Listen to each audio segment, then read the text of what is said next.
Quando falamos de armaduras antigas, é normal imaginar cavaleiros medievais com elmos brilhantes e espadas pesadas. Mas e se eu te disser que, em vários períodos da história, surgiram armaduras tão avançadas, criativas ou bizarras, que mais parecem saídas de filmes de ficção?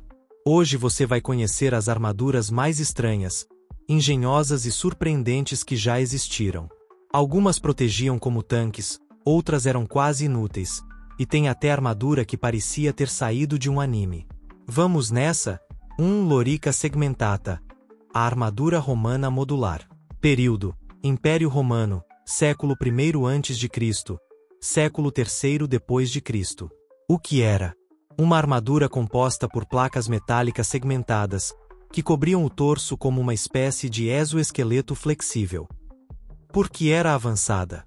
Era modular, permitindo movimentos amplos e substituição rápida de peças danificadas. Leve e eficiente, era quase uma armadura tática da época. Curiosidade: apesar de associada aos legionários romanos, acredita-se que só as tropas de elite a usavam. Era cara e difícil de manter, mas muito eficaz contra armas de impacto. 2.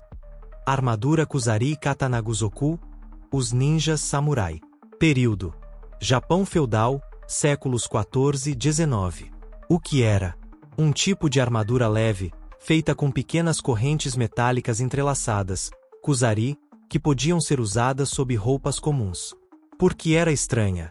Ao contrário da armadura pesada dos samurais, essa era discreta, ideal para missões de espionagem, infiltração e combate em ambientes urbanos. Avanço técnico: oferecia mobilidade total com boa proteção contra lâminas. E muitos modelos vinham com compartimentos ocultos para venenos ou shurikens. Curiosidade: muitas lendas sobre ninjas invisíveis vinham do uso dessas armaduras camufladas, que se passavam por roupas comuns. 3. Armadura de guerra para elefantes, Índia e Pérsia. Sim, você leu certo. Havia armaduras feitas para elefantes de guerra. Período: do século IV a.C. até o século XVIII. Construção: placas metálicas sobrepostas cobriam cabeça, tromba, pescoço e flancos do animal. Algumas incluíam espinhos, lâminas ou até protetores de marfim. Por que impressiona? Era o equivalente antigo de um tanque de guerra blindado. Em certas batalhas, elefantes armadurados eram praticamente imparáveis. Curiosidade: Alexandre, o Grande, enfrentou elefantes com armaduras na Índia.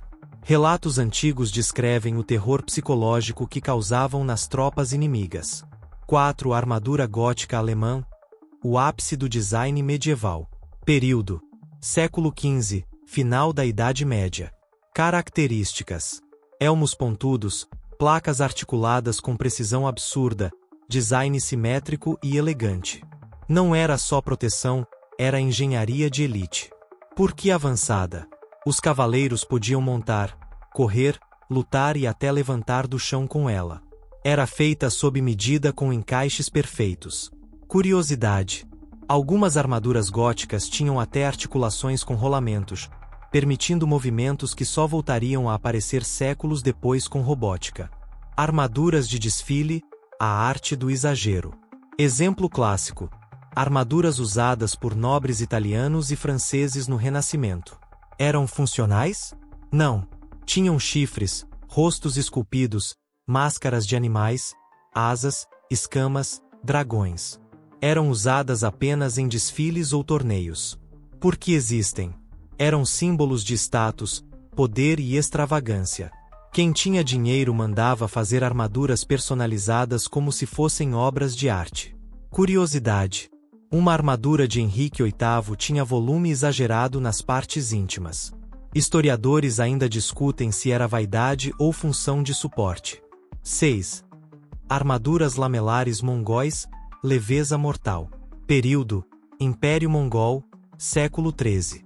Material: couro cru endurecido, ou pequenas lâminas de metal sobrepostas com cordas. Por que era eficiente? Extremamente leve, oferecia boa proteção contra flechas e permitia que os cavaleiros mongóis percorressem milhares de quilômetros sem cansar. Inovação: Diferente das armaduras europeias pesadas, os mongóis priorizavam mobilidade extrema. Curiosidade: muitos arqueiros mongóis usavam armaduras reversíveis, com um lado escuro e outro claro, para confundir inimigos à distância.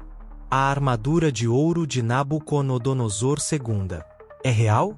Existem relatos e achados arqueológicos que sugerem que certos reis babilônicos, como Nabucodonosor II, usavam armaduras revestidas de ouro. Proteção ou ostentação? Não eram pensadas para a guerra real, mas sim para cerimônias e demonstrações de poder. Algumas tinham inscrições religiosas e símbolos astrais. Curiosidade: relatos dizem que ela refletia o sol de forma tão intensa que cegava quem olhava de frente. Uma mistura de ritual, status e psicologia de guerra. Armadura completa para cavalos. Europa, século XV. Durante a Idade Média e o Renascimento, a cavalaria pesada era o terror dos campos de batalha. Mas o que poucos sabem é que os próprios cavalos também usavam armaduras completas, chamadas de barda ou barding. As bardas cobriam a cabeça, o pescoço, o peito e até os flancos dos cavalos. Algumas tinham até viseiras articuladas e placas escamadas, que permitiam mobilidade com proteção. Eram tão pesadas que só cavalos criados especificamente para a guerra conseguiam carregar o peso do cavaleiro e da armadura. A versão mais avançada tinha pontas metálicas no peitoral, para causar impacto direto ao colidir. Curiosidade: em torneios, cavaleiros e cavalos com armaduras completas eram praticamente celebridades militares. Era o equivalente medieval de um cavalo de Fórmula 1. Armadura cerimonial asteca de jaguar, México Antigo. Diferente das armaduras metálicas, os astecas criaram armaduras cerimoniais feitas de algodão, couro e peles de animais, principalmente jaguar e águia. Usadas por guerreiros de elite chamados de guerreiros jaguar ou guerreiros águia, essas armaduras combinavam proteção leve com visual imponente. Embora não fossem resistentes a armas de fogo, que chegariam com os espanhóis, elas ofereciam boa defesa contra lanças e flechas. Além disso, tinham valor espiritual e religioso. Acreditava-se que vestindo a pele do jaguar, o guerreiro incorporava sua força e ferocidade. Detalhe curioso: algumas dessas armaduras tinham capacetes em forma de cabeça de jaguar com boca aberta, o que dava um visual quase sobrenatural.